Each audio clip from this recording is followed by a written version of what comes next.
Let's bring in Nicki Jhabvala. She writes about the Denver Broncos and the NFL for the Denver Post, and we're going to ask Nicki a few of those questions we just asked. But, oh boy! But first, I want to start out, Nicki, with the story about Peyton Manning this week. Yes. A local radio guy ex-radio guy. He's not on radio. Claims. Aren't they switching networks? Yeah, but yeah. You know, that's like me saying I'm at Papa John's restaurant when I'm not. You know.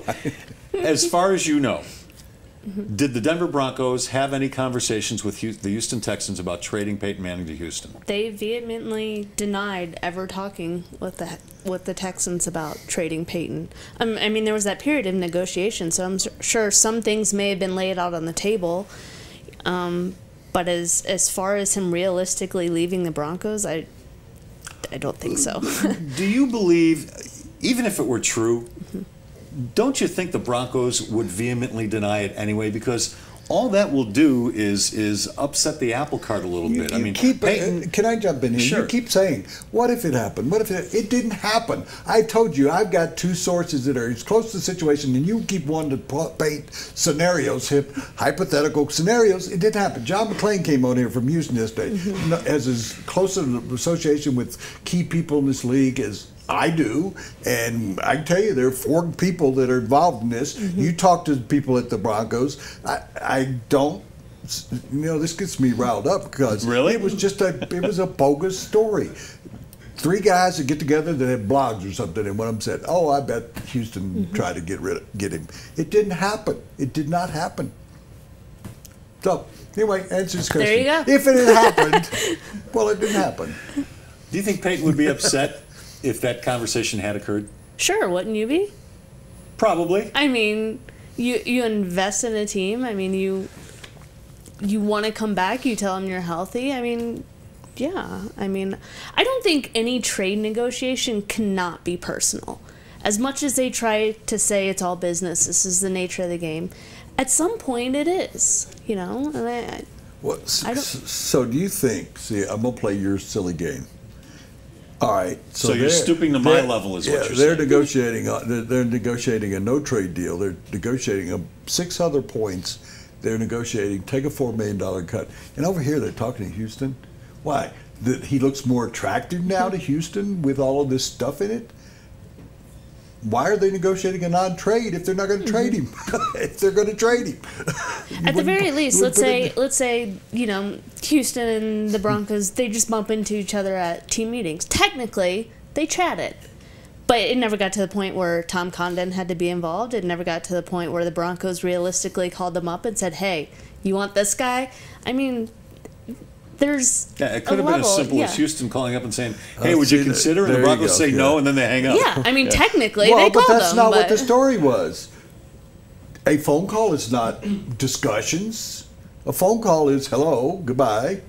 That's why I don't understand. You keep respectfully, you keep trying to put something into a bogus story that wasn't there. You're pouring gasoline on a fire that was started by somebody. It was a forest fire, and then later on, oh, I didn't know it was going to blow up the entire North California coast. I mean, it's just stupid. Well, thank you for hosing us down. You're welcome. It's just it's a Okay. It's a non-story because he's here. He's signed. It's All right, I'm going to ask you a question similar to what the exercise Woody and I just went through. 5 questions. Will the Broncos miss Julius Thomas, and if so, how much? I think they'll miss him. I mean, I think Julius Thomas is one of a kind in just his sheer athleticism. I mean, the guy's a mismatch for pretty much anybody. Yeah. And I don't know how you replace it. I think they got a great stable of tight ends, and I think the offense will lend itself nicely to the guys they do have. You say the word great. Can I great, pretty good. Can I repeat that? I mean, great. I mean, I think Virgil Green's quite good. I think Owen Daniels is quite good. Tight end and Owen Daniels. You got an untested tight end in Virgil Green. Who's the others? I don't even forgotten who the others are. Jordan Duncan, James Casey. Oh, I mean, I think it's a very solid. It's very solid. It's solid. I wouldn't even go there. I mean, James Casey's a proven NFL player. Average. Owen Daniels, a proven NFL player. Virgil Green Average. is a proven NFL player, at least as a blocker. Average. The 3 average guys, and the other guy, nobody Duncan? knows what he. No, he's not even a tight end. But who's the guy that came in at the end of last year name in the that you're NFL. mentioning? Joe What? Duncan. Joe Duncan? Dominique Jones. Dominic Jones. Yeah. We don't know anything. Well, yeah, about we him. don't know anything I mean, about him. the point is, yes, it's going to be very hard to replace Julius Thomas. It'd be hard to replace any player of that caliber who is naturally that gifted.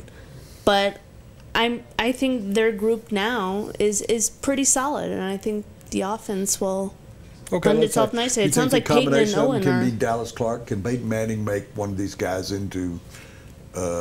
He had Jacob Tamme and Joel Dreesen, and they both had great. Great, use that word. They had really good years with them after they came here. So, is it up to Peyton to say, "Oh, I'm going to make Virgil Green into a player"? Possibly. I mean, Peyton loves his tight ends, right? So I think it'll be interesting to see what he and Owen can do, he and Virgil can do. So I think it'll be very different from, the previous stops these guys were at. We were talking about the running backs a little bit. Do you think Ronnie Hillman can make this team? And B, do you think that C.J. Anderson can be a 1,000-yard plus runner this year? Sure. I think he can be. Will he be? That's a different question.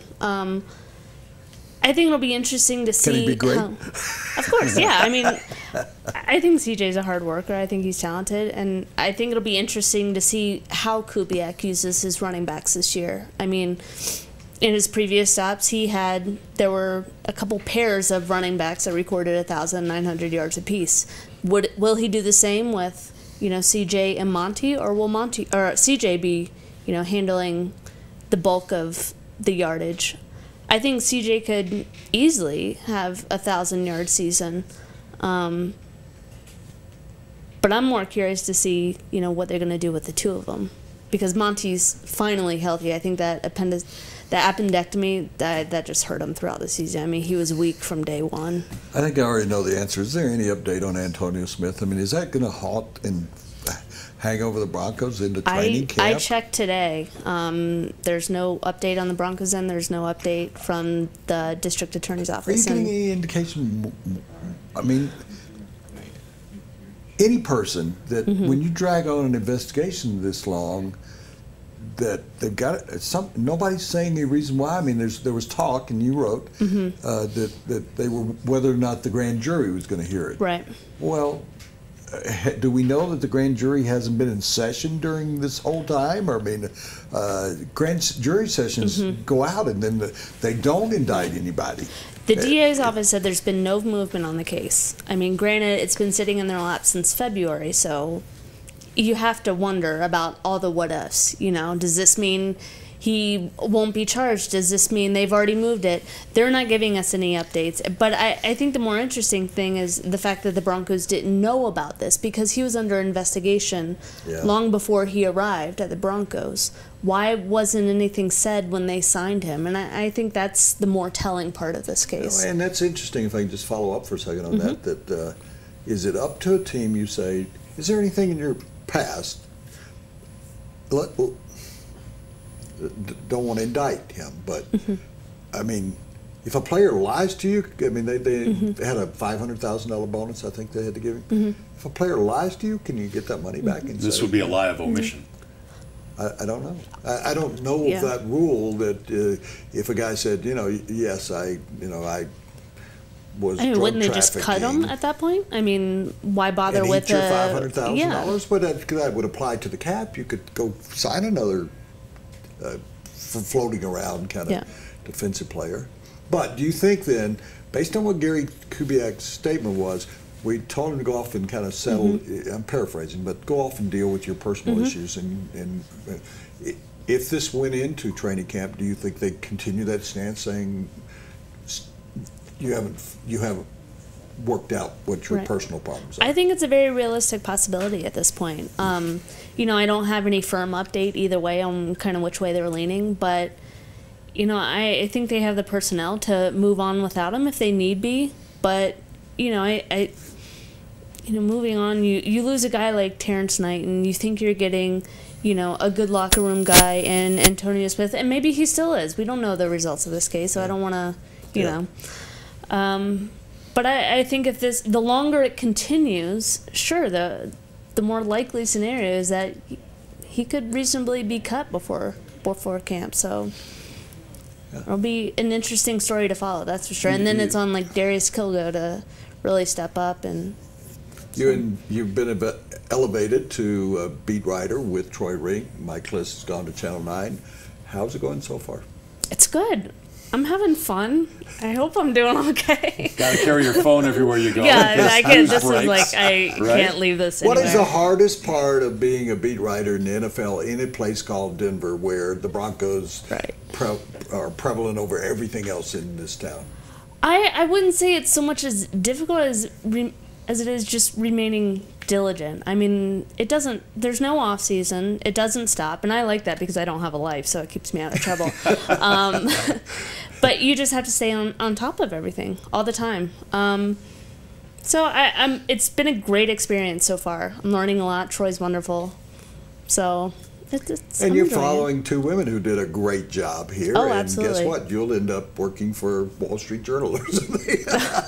Or being on. I've already had my run in New York. Nikki, thank you, Nikki. Absolutely. Nicki Jhabvala, she writes for the Denver Post, covers the Broncos. We'll be talking to you all football season. Excellent. I look Thanks, forward Nikki. to it. Thanks, guys. All right, and that segment was brought to you by Citywide Banks, a family-owned, Colorado-focused business bank. They have 12 locations in Denver and Boulder. They've got more than 25 services that your business needs, and they support a lot of charities around Colorado. It's Citywide Banks.